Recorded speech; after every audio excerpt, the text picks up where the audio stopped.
انا محمد زقزوق شغال جرافيك ديزاينر. اول لما ابتديت الشغلانه اصلا اشتغلت جرافيك ديزاينر.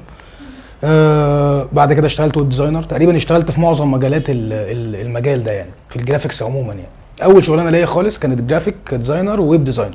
كنت بعمل ويب سايتس فلاش بقى ايام زمان، يعني كان من حوالي الكلام ده من 10 سنين تقريبا. اشتغلت في مجال الويب ديزاين فتره كبيره، حوالي سنه ونص. زهقت من المجال. بعد كده اكتشفت الموشن جرافيك. كان ساعتها في ويب سايت اسمه تمبلت مونستر. الويب سايت ده كان بيبيع تمبلتس للموشن جرافيك، لمجال الموشن جرافيك. انا كنت بخش اصلا اتفرج كانسبيريشن كويب ديزاين يعني. بتفرج على ويب سايتات كتير، فلاشات، حاجات كده بشوفها بتفرج عليها عشان تديني الهام ان انا اشتغل ويب ديزاينر. باخد افكار منها كده يعني. اكتشفت بالصدفه البحته تمبلت من التمبلتات اللي هي بتتباع على الويب سايت ده، حاجه زي فيديو كده بيتحرك ومش عارف ايه. ما كنتش عارف الكلام ده اصلا بيتعمل ازاي. فضلت ورا الموضوع ده حوالي 3 4 شهور بدور ازاي ابقى في المجال ده، ازاي ابقى موشن جرافيك ديزاينر. طبعا الكلام ده زمان ما كانش فيه سورسز وما كانش فيه اي حاجه خالص نقدر نجيب منها او نشتري منها الكلام ده، او البرامج، ولا كنت اعرف اي حاجه خالص. بدات ادور عن الموضوع، اكتشفت في الاخر ويب سايت بيعمل دروس.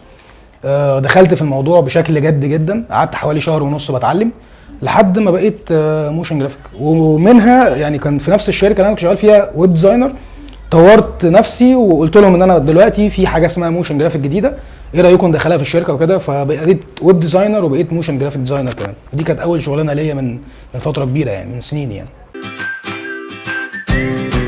الموشن جرافيك انا حطيت له تعريف من حوالي سنتين كده. كان في ايفنت كان معمول عن المصممين الجرافيكس وكده، فانا حطيت له تعريف علشان اقدر اتكلم فيه يعني. هو فن من انواع فنون الحركه. مهمته الاساسيه تحويل كم كبير وممل من المعلومات لفيديو مدته صغيره، المشاهد يقدر يشوفها يستمتع بيها وتجذبه، وكمان يقدر يشوفها اكتر من مره، مش مره واحده بس. هو الموشن جرافيك ديزاينر ما ينفعش يشتغل لوحده، يعني لازم ناس تخدم عليه او ناس بتشتغل معاه في مجال الجرافيكس علشان يخدموا عليه، مثلا بلوجوز، يخدموا عليه بالداتا اللي هو بيشتغل بيها اصلا. يعني مثلا تعالي نمسك مثال. لو هنشتغل في حاجه اسمها انفوجرافيكس، هو الموشن جرافيك متقسم حاجات او ليه تخصصات. انفوجرافيكس بيخش كمان في الويب ديزاين، بيخش في الجيمز، في الموبايل ابلكيشنز، بيخش في تترات الافلام، في الكريدتس بتاعت الافلام، تتر البدايه وتتر النهايه. كمان الموشن جرافيك بيخش في اعلانات الكوميرشالز، زي مثلا لو مسكنا مثال اعلان اتصالات الاخير ده، برضو دي حاجه من الحاجات، كان كل الاعلان انفوجرافيكس. فمثلا لو هنمسك تخصص الانفوجرافيكس ده، هنلاقي ان الموشن جرافيك ديزاينر لوحده مش هيعرف يشتغل في المجال ده لوحده او في التخصص ده لوحده، لان هو تخصصه حركه. هو بيحرك الكاركترز او بيحرك الجرافيك، الاستيلات، او اللي هو الحاجه الثابته هو بيحركها. فلازم يبقى معاه ديزاينر تاني بيرسم شخصيات، مثلا بيرسم شخصيات كرتونيه، فهو بياخد الشخصيه دي يحركها. وبرده اللي بيصمم له، يعني المصمم بتاع الانفوجرافيكس اللي بيخدم على الموشن جرافيكس، لازم برده يكون هو بيصمم بطريقه معينه، بحيث انه يفصل له الدراعات مثلا لوحدها، العين لوحدها، الدماغ لوحدها، الرجلين لوحدها، عشان اللي هيحرك الكاركتر ده يبقى عنده الحريه الكافيه والكامله ان هو يحرك الكاركتر براحته، يمشيه بقى، يخليه ينط، يعمل كده. زي كمان التتر بتاع الكبير قوي مثلا اللي كانت شركه اروما عاملاه، دي برضو من الحاجات اللي من ضمن الحاجات اللي الموشن جرافيك ديزاينر بيعملها. وده اهم تخصص تقريبا في الموشن جرافيك، اللي هو الانفوجرافيكس. يعني انا من ضمن الحاجات اللي بعملها، انا ببيع تمبلتس اصلا على ويب سايت مشهور جدا على نتورك اسمها انفاتو. دي اكبر شركه تقريبا بتخدم على الناس اللي عايزين يشتروا تمبلتس والحاجات دي وكده. الديزاينر يقدر يخش عليها، بيمتحن امتحان صغير كده ويقدر يبيع اي تمبلتس بقى عليه. فدي من ضمن الحاجات برضو اللي الناس بتحتاجها جدا في مجال الموشن جرافيك. انت بيبقى تجيب تمبلت جاهز تاخده، يا دوب بس تريبليس فوتوز او تريبليس فيديوز وتغير التكست بتاعك، بقى عندك تمبلت جاهز وخلاص على كده.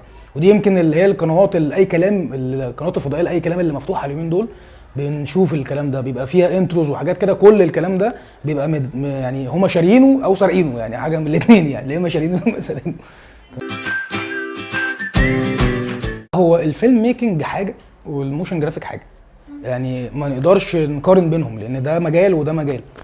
بس هي فكره ان الموشن جرافيك، انت لما بتيجي تشتغل على موشن جرافيك فبتتطرق اصلا غصب عنك ل 3 دي، لحاجه 3 دي. فال 3 دي والموشن جرافيك فيهم حاجه اسمها الكاميرا، انت بتحرك كاميرا برضو جوه البرامج دي. فيمكن حبي للتصوير من البدايه خالص، انا اصلا كانت بدايتي خالص مسرح جامعه، فانا كنت بحب اصلا التصوير والاخراج والتمثيل والحاجات دي وكده. فده كان حلم من احلامي ان انا في يوم من الايام اطلع مخرج او ابقى مخرج يعني.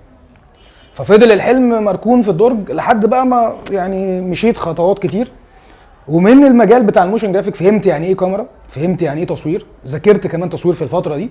بعد كده دخلت بقى في الفيلم ميكنج، عملت كام فيلم كده قصيرين لطاف. دي يمكن بسبب ان انا حبي للفيلم ميكنج، مش بسبب الموشن جرافيك.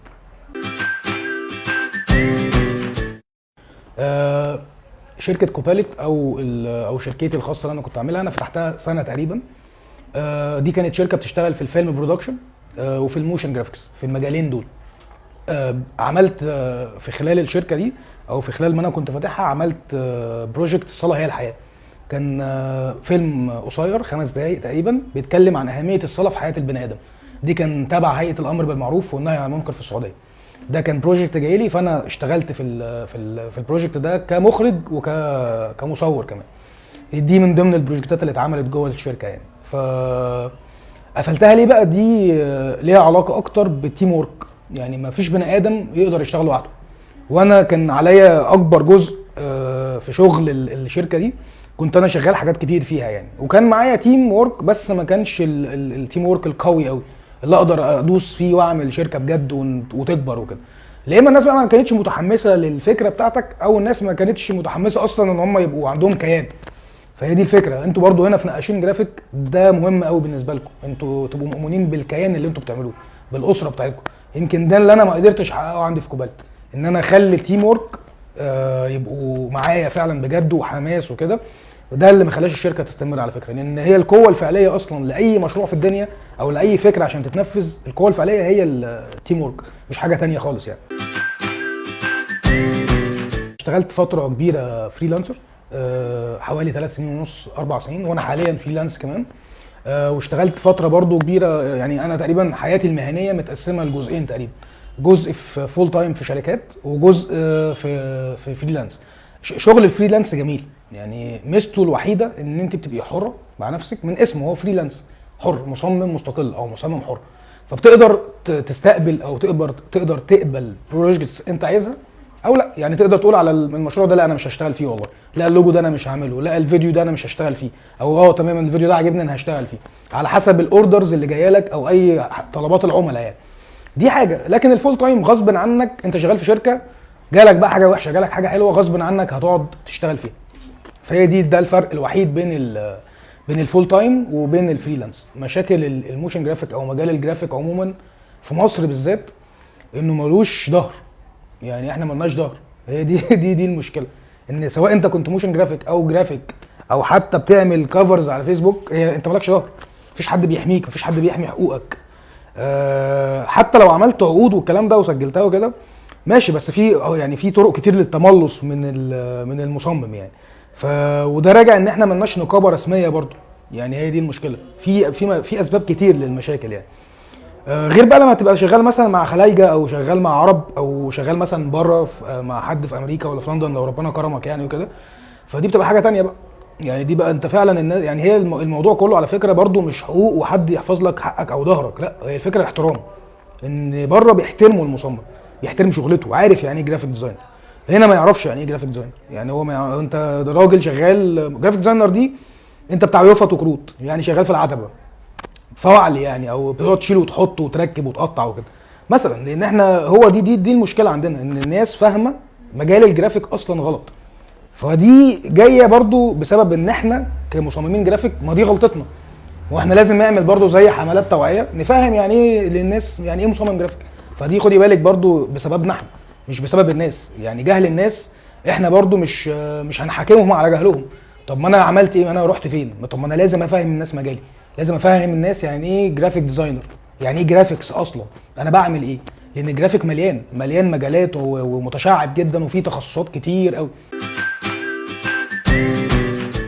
بص، هو موضوع بقى الكورسات والكلام ده، يعني بصراحه يعني انا عن نفسي شايف ان موضوع الكورسز والكلام ده بقى دلوقتي في الوقت الحالي سبوبه اكتر ما هي مفيده او منهج تعليمي. كل اي حد عايز ياخد فلوس او عايز يعمل قرشين حلوين يروح انا هعمل ورشه ورك شوب ب 100 جنيه مثلا، ب 200 جنيه في اليوم ولا حاجه، او هعمل كورس مش عارف ايه.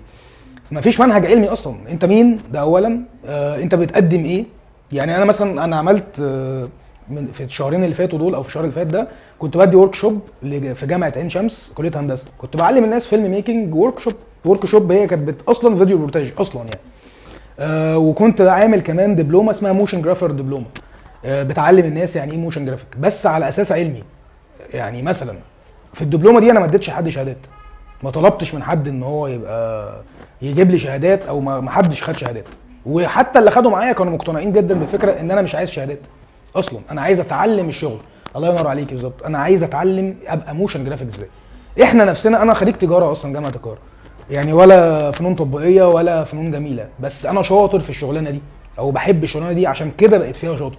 هي دي الفكره كلها. فما فيش حاجه هنا اسمها شهادات، او هو مجال فني اصلا. من امتى المجالات الفنيه كان ليها شهادات اصلا يعني؟ فهي القصه كلها انت بتحب حاجه فبقيت فيها كذا، فانت هتعلم الناس ايه. بتيجي بقى يعني بتيجي عليك فتره، يعني انا جت عليا الفتره دي بعد فتره من الزمن اشتغلت كتير، يعني عملت شغل كتير لعملاء كتير، فخلاص بقى انا عايز دلوقتي اعلم الناس اللي انا فهمته، خبرتي في مجال العمل، المشاكل اللي قابلتها، ازاي تروح لكلاينت وتقنعه بالفكره وتاخد فلوسك. يعني انا كنت عايز اعلم الناس ده. كنت عايز اعلم الناس كمان. يعني الدبلومه بتاعت الموشن جرافيك اللي انا عملتها دي ما كانتش دبلومه، يعني ما كانتش ديب قوي او ما كانتش عميقه قوي، مش كل حاجه، بس اديت الناس اللي خدوا معايا تقريبا جزء من كل تخصص او جزء من كل مجال جوه المجال ده. يعني اديتهم انفوجرافيكس، اديتهم انتروز، لوجو انترو، ازاي يعمل لوجو انترو، اديتهم جزء 3 دي. يعني تخصص، هو الموشن جرافيك تخصصات، فانا اديته يعني مثلا تقدري تقولي 5% او 10% من كل تخصص، بحيث انه لما يجي يشتغل بقى على نفسه ويقدر يمارس هو بقى الكلام ده لوحده في البيت مثلا، يشوف بقى ايه اكتر مجال عاجبه. انا عاجبني الانفوجرافيكس، اشتغل فيه بقى ودوس فيه وحاول تكبر نفسك فيه. بدايه حياه اي مصمم بيبقى بيشتغل كل حاجه، ده في البدايه لازم يعدي على كل المجالات عموما. يعني لو انت هتشتغل جرافيك ديزاينر مثلا هتعدي على الطباعه، هتعدي على الويب ديزاين، هتعدي على اللوجوز، هتعدي على كل الكلام ده، لازم تعدي عليهم. دي في بدايتك اصلا، لانك انت بتتعلم في اي حاجه انت بتلقطها بتعجبك في الشارع بتعملها. يعني مثلا انا راجل بتعلم جرافيك مثلا، فانا معدي لقيت بيل بورد في الشارع، اعلان مثلا اتصالات، عجبتني الفكره فرحت عامله. فده انت بتتعلم حاجه اهو، مع انك انت اصلا مثلا ممكن يكون تخصصك بعد سنتين بتاع لوجوز مش بتاع يوفط اساسا يعني، او ما بتعملش بيل بوردز. فهي دي الفكره. فانت في بدايه حياتك كمصمم او لسه بتتعلم لازم تعدي على كل حاجه، لازم تشتغل في كل حته، لحد ما انت بقى في الاخر بتشوف انا عايز اشتغل في ايه، التخصص بتاعك في ايه. انا في وضع برضو ما اقدرش اقول لك المصمم المفروض يعمل ايه. ليه؟ ان هي اصل التصميم مدارس، فاهم ازاي؟ كل واحد ليه مدرسه، كل واحد ليه ستايله، كل واحد ليه شكله. ودي يمكن من امتع الحاجات في الديزاين. يعني انت لو دخلتي مثلا على مصممين اللي هم بيعملوا الكاركترز مثلا، كل مصمم هتلاقيه ليه ستايله وليه تيمه بتاعته وليه شغلته وليه حركاته وكده. ففكره انت تعمل ايه، انت ازاي تعرف تسوق لنفسك اصلا، يعني هي دي من البدايه. انت هتسوق لنفسك ازاي؟ دي اللي ممكن تعملها، دي اللي انا اقدر انصح المصمم بيها. ازاي بالبلدي كده تشيك شغلك او تشيك شكلك، تخلي شكلك شيك قدام العميل. ازاي تعمل بورتفوليو محترم على النت، على مثلا على بيهانس. ازاي تعمل بورتفوليو محترم او صفحه او بيج على الفيسبوك محترم تعرض فيها شغلك. ده اللي ممكن تطور فعلا نفسك بيه، انك تعمل لنفسك هويه اصلا. انت مين؟ يعني انا مثلا اسمي محمد زقزوق، فمحمد زقزوق ده ازاي هيتعرض؟ فانا عامل ويب سايت اسمه زاك ووركس، اسمحي لي ان انا اخد المثال على نفسي يعني. فانا عامل ويب سايت اسمه zakworks.com، دي حاجه تانية عامل بيج على الفيسبوك اسمها زاك ووركس، تمام؟ عامل لها لوجو وعامل لها ديزاين شكل معين وكفر مش عارف عامل ازاي، عامل البورتفوليو بتاعي في الويب سايت بتاعي، عامل بورتفوليو على بيهانس، على ديفيانت ارت، عامل بورتفوليوز في كل حته تقريبا، تمام؟ فهي دي بقى الفكره، انت ازاي تسوق نفسك. انت زي شركه، لو انت شغال فريلانس انت زي شركه بالظبط، انت بتسوق نفسك. ده غير ان انت لو احتجت تشتغل فول تايم في شركه ما مثلا، برضو البورتفوليوهات دي هتساعدك في ده. فانت ازاي تحسن شغلك انت، عشان اي عميل اول لما يشوف انا عايز اشتغل مع ده، ازاي تحط الحلو بس ما تحطش الوحش، او تحط التجارب بتاعتك على جنب. ازاي تعمل بروجكت محترم فعلا تحطه على النت تقول ده اوريجينال. وكلمه اوريجينال دي كبيره قوي. اوريجينال دي يعني انت اللي عامله من الف للياء، يعني مش واخد ايقونه من بره وانت حاططها وانا اقول ده اللي انا عامله. لا، انت ازاي تعمل بروجكت من الالف للياء انت اللي عامله فعلا حرفيا. ده اللي انت تقدر تسوق بنفسك بيه، ان حاجه شغلتك كمصمم جرافيك انت بتعمل حاجه الناس ما شافتهاش قبل كده. يعني تعلم نفسك ازاي تضيف للمجال، مش تاخد من المجال او تاخد افكار وتنفذ، لا انت تضيف للمجال ازاي. دي تخلي دي يعني خلي دي هي هدفك، هو ده الطموح بتاعك. انا ازاي اضيف في المجال ده علشان اسمك يتعرف فيه. دي الطريقه الوحيده ان انت تبقى متطور فيه وان انت تبقى مشهور في مجالك، في مجال الجرافيكس. يعني انت ازاي تضيف للمجال. انت في المجال بتاع الجرافيكس لو انت ما بتحبش المجال انت هتقابلك لسه صعوبات وتحديات وبلاوي زرقاء متلتله انت ما تعرفش عنها اي حاجه خالص. لسه هتقابلك قدام حاجات كتير انت ما تعرفش عنها حاجه. فلو ما بتحبش اصلا المجال وما عندكش الشغف الكافي انك تدوس في كل ده، وهتتكعبل وهتقوم والناس هتنصب عليك واللي يجي يديك شلوت واللي يجي يديك على قفاك وحاجات كتير قوي هتشوفها. هتتعلم يعني هتعدي على مصاعب كتير. لو ما بتحبش المجال ومفيش الشغف ما تشتغلش، ما تخشوش. البرامج بتاعتنا صعبه مش سهله. فوتوشوب، الاستريتور، افتر افكتس، الكلام ده مش سهل. الكلام ده مش اي حد يخش برضه ويذاكر فيه ويبقى الله جميل. مش اي كورس هيديك انترفيس انت كده بقيت جامد، لا انت لسه ما تعرفش حاجه. احنا بنتكلم انت ازاي تبقى كرييتيف وازاي تضيف للمجال، مش ان انت تخش وخلاص وبتعمل كفرز يبقى انت كده حلو في المجال. لا، انت لما يوم ما تضيف للمجال، يوم ما الناس تسقف لك على ديزاين تقول لك اه ده اوريجينال احنا ما شفناش ده قبل كده، معنى كده ان انت بقيت فعلا حطيت رجلك على اول السلم. اول لما الناس تعجب باول بروجكت ليك انت اللي عامله فعلا من فكرتك الخالصه، مش بتشوف حاجه وبتقلدها. لان يعني ما شاء الله السرقه اليومين دول بقت كتير قوي في مجالنا. بنشوف كل يوم مصايب وبنشوف فضايح للناس. يعني انا نفسي سرقت كتير جدا. من ضمن الحاجات اللي انا سرقت فيها مثلا كان علم مصر. كنت عامله علم مصر كان عادي، علم عادي جدا ايام الثوره. طبعا اتنحت في الثوره. الناس كل ما انزل في اي حته في الشارع الاقي العلم قدامي. في كليب لمغني مشهور جدا، مغني يعني مصري وعالمي، هو عمرو دياب. كانوا سارقين الكليب الرسمي كمان بتاع مصر قالت، كانوا حاطين فيه العلم. والغريبه ان هو في الاخر كاتب تصميم كذا، مش عايز اذكر اسماء يعني. فازاي انت اصلا يجي لك نفس ان انت تكتب على الكليب جرافيك كذا وانت سارق اصلا المحتوى كله؟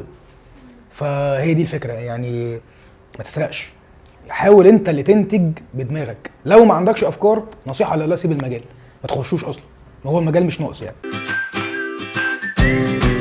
اخر حاجه احب اضيفها اني سعيد جدا جدا بالاسره الجميله اللي انا شفتها دي النهارده، اسره نقاشين جرافيك. انت بتيجي المكان بتحس فعلا ان انت في بيتك يعني. وانا هاجي المكان ده كل شويه على فكره، هاجي لكم هاجي اعرفكم كل شويه. فعلا المكان جميل. اهم حاجه يعني اهم حاجه شفتها او لاحظتها هنا ان الناس عندها طموح وعندها حب للمكان اصلا، ده اولا.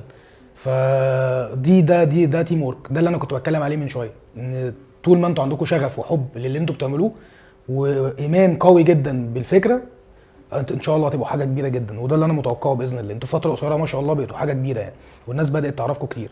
فباذن الله بجد انا بتوقع لكم المزيد من النجاح والتالق ان شاء الله في مجال الجرافيكس يعني. رمضان بقى ورمضان كريم عليكم، ويعني رمضان كريم.